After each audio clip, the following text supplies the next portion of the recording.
चलिए अब देखते हैं फटाफट अंदाज में खबरें। वित्त मंत्री निर्मला सीतारमण ने 2021-22 का आम बजट पेश कर दिया है। बजट भाषण में वित्त मंत्री ने कहा कि मुश्किल हालात में बजट पेश किया गया।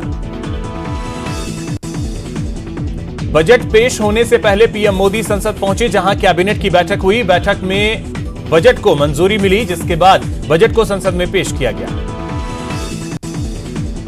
कोविड के कारण पहली बार बजट पेपरलेस पेश किया गया। वित्त मंत्रालय की माने तो मेड इन इंडिया टैबलेट के जरिए वित्त मंत्री ने बजट पेश किया। हालांकि बजट की सॉफ्ट कॉपी ऑनलाइन उपलब्ध है। बजट से पहले केंद्रीय वित्त राज्य मंत्री अनुराग ठाकुर ने अपने घर पर पूजा पाठ किया। इस दौरान अनुराग ठाकुर ने कहा, आम बजट जनता की उम्मीदों पर खरा उतरेगा। फाइनेंस मिनिस्टर निर्मला सीतारमण ने बजट भाषण की शुरुआत रविंद्रनाथ टैगोर की कविता से की। उन्होंने रविंद्रनाथ टैगोर की एक कविता का जिक्र करते हुए कहा, hope is the bird who feels the light and sings while the dawn is still dark. साथ ही वित्त मंत्री ने कहा कि इस बार मुश्किल हालात में बजट पेश किया गया। यह बजट आपदा में अवसर वाला बजट है। वहीं सीतारमण ने अपने बजट भाषण में सभी कोरोना वॉरियर्स का शुक्रिया अदा किया। साथ ही कोरोना वॉरियर्स के लिए 27.1 लाख करोड़ के राहत पैकेज का भी ऐलान किया। वित्त मंत्री ने कहा, कोरोना काल में 80 करोड़ गरीबों को मुफ्त भोजन दिया गया। साथ ही उन्होंने कहा कि लॉकडाउन न होने से दिक्कतें और भी बढ़ सकती थी। वित्त मंत्री निर्मला सीतारमण ने अपने बजट भाषण में आत्मनिर्भर स्वस्थ भारत योजना का ऐलान किया। सरकार की ओर से 64,180 करोड़ रुपए इसके लिए दिए गए हैं और स्वास्थ्य के बजट को बढ़ाया गया है। सीतारमण ने कहा कि आत्मनिर्भर पैकेज जीडीपी का 13% हिस्सा है। साथ ही फाइनेंस ईयर 2022 का बजट 6 मुख्य बिंदुओं पर आधारित है। वहीं वित्त मंत्री निर्मला सीतारमण ने स्वच्छ भारत मिशन को आगे बढ़ाने का ऐलान किया, जिसके तहत शहरों में अमृत योजना को आगे बढ़ाया जाएगा। स्वच्छ भारत मिशन के लिए 2,87,000 करोड़ रुपए जारी किए गए हैं। शहरी इलाकों के लिए जल जीवन मिशन शुरू किया जाएगा। नए बजट में न्यूट्रिशन पर भी ध्यान दिया गया है। मिशन पोषण 2.0 शुरू किया जाएगा। वाटर सप्लाई भी बढ़ाई जाएगी। 5 साल में 2.87 लाख करोड़ खर्च किए जाएंगे। सीतारमण ने कहा कि नए बजट से महिलाओं को शक्ति मिलेगी। इस बजट में महिलाओं को आत्मनिर्भर बनाने की ओर भी ध्यान दिया गया है। इस बजट में सरकार ने स्वास्थ्य पर खर्च बढ़ाया है। सरकार 6 साल में 64,180 करोड़ की हेल्थ स्कीम देने जा रही है। निर्मला सीतारमण ने कहा कि नए बजट में सभी राज्यों का हेल्थ डाटाबेस तैयार किया जाएगा और 17 नए हेल्थ इमरजेंसी सेंटर खोले जाएंगे। बजट भाषण में कोरोना वैक्सीन का भी जिक्र किया गया। वित्त मंत्री ने कहा कि भारत के पास 2 टीके उपलब्ध हैं और उसने न केवल अपने नागरिकों की ही बल्कि 100 से अधिक देशों को फायदा पहुंचाया है। जल्द ही 2 और टीके भी मिल जाएंगे। वित्त मंत्री ने कहा कि कोविड वैक्सीन के लिए साल 2021-22 के लिए 2.38 लाख करोड़ रुपए खर्च किए जाएंगे, जो पिछले साल के मुकाबले 135% ज्यादा है। बजट भाषण में तमिलनाडु में 1.03 lakh crore national highway project का ऐलान किया गया है। केरल में भी 65,000 करोड़ रुपए के नेशनल हाईवे बनाए जाएंगे। वहीं मुंबई कन्याकुमारी इकोनॉमिक कॉरिडोर का भी ऐलान किया गया है। पश्चिम बंगाल में भी कोलकाता सिलीगुड़ी के लिए भी नेशनल हाईवे प्रोजेक्ट का ऐलान किया गया।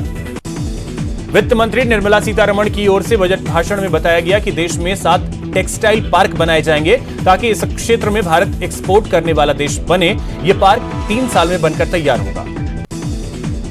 वित्त मंत्री ने पूंजीगत व्यय के लिए 5 लाख करोड़ से अधिक के बजट का ऐलान किया है। यह ऐलान पिछले बजट से 30% ज्यादा है। बजट में रेल योजनाओं के लिए भी बड़े ऐलान किए गए हैं। राष्ट्रीय रेल योजना 2030 के तहत कुल 1.10 लाख करोड़ रुपए का बजट रेलवे को दिया गया है। भारतीय रेलवे के अलावा मेट्रो सिटी बस सेवा को बढ़ाने पर फोकस किया गया है। इसके लिए 18,000 करोड़ रुपए की लागत लगाई जाएगी। कोच्चि, बेंगलुरु, चेन्नई, नागपुर, नासिक में मेट्रो प्रोजेक्ट को बढ़ावा देने का ऐलान किया गया। इस साल के बजट में बिजली क्षेत्र के लिए भी ऐलान किया गया है। सरकार की ओर से 3 लाख करोड़ रुपए से अधिक लागत की स्कीम लॉन्च की जा रही है, जो देश में बिजली से जुड़े इंफ्रास्ट्रक्चर को मजबूत करने का काम करेगा। सरकार की ओर से हाइड्रोजन प्लांट बनाने का भी ऐलान किया गया है। सीतारमण ने कहा, उज्ज्वला योजना के तहत 1 करोड़ और लाभार्थियों को जोड़ा जाएगा। अभी तक 8 करोड़ लोगों को यह मदद दी गई है। जम्मू कश्मीर में भी गैस पाइपलाइन योजना की शुरुआत की जा रही है।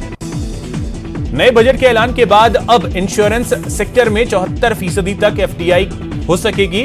पहले यहां सिर्फ 49% तक की इजाजत मिली थी। इसके अलावा निवेशकों के लिए चार्टर बनाने का भी ऐलान किया गया। इसके साथ ही आईडीबीआई के साथ साथ 2 बैंक और 1 पब्लिक सेक्टर कंपनी में विनिवेश होगा। इसके लिए कानून में बदलाव होंगे। साथ ही एलआईसी के लिए भी आईपीओ लाया जाएगा। बजट भाषण में सीतारमण ने कहा कि सरकार के किसानों की आय दोगुना करने की ओर काम किया जा रहा है और यूपीए सरकार से करीब 3 गुना राशि मोदी सरकार ने किसानों के खातों में पहुंचाई है। वित्त मंत्री ने स्वामित्व योजना को लेकर देश भर में लागू करने का इसे ऐलान किया है। एग्रीकल्चर के क्रेडिट टारगेट को 16 लाख करोड़ तक किया जा रहा है। वित्त मंत्री निर्मला सीतारमण ने देश में करीब 100 नए सैनिक स्कूल बनाए जाने का ऐलान किया है।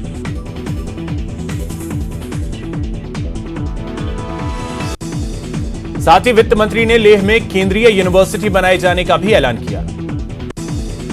अनुसूचित जाति के 4 करोड़ स्टूडेंट्स के लिए 35,000 करोड़ रुपए का ऐलान किया गया है। इसी क्षेत्र में संयुक्त अरब अमीरात के साथ मिलकर स्किल ट्रेनिंग पर काम किया जा रहा है, जिससे लोगों को काम मिल सकेगा।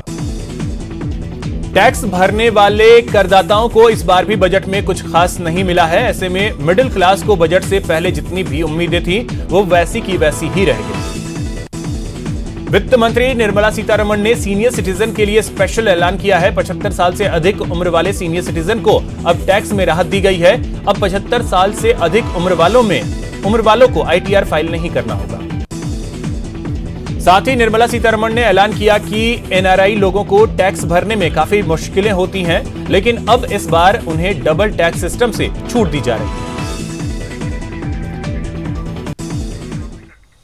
यहां रुकेंगे एक छोटे से ब्रेक के लिए, लेकिन ब्रेक पर जाने से पहले आपको बता दें, कोविड-19 महामारी ने परस्पर निर्भरता की भावना को सुदृढ़ किया है, जिससे कि पूरा देश इस विपत्ति का एकजुट होकर मुकाबला कर सके। वैक्सीनेशन के ऐलान के बाद जरूरत होगी कि हम सभी अपना सर्वश्रेष्ठ योगदान दें, जिससे हम एक साथ वायरस को हराने की तरफ कदम बढ़ा सकें। और नेटवर्क 18 इस मुहिम में हर कदम पर आपके साथ होगा। जब तक सभी सुरक्षित नहीं होते तब तक कोई सुरक्षित नहीं होगा। इसी सोच के आधार पर हमारे कैंपेन संजीवनी का लक्ष्य यह सुनिश्चित करना है कि वैक्सीन पाना सभी भारतीयों का अधिकार है।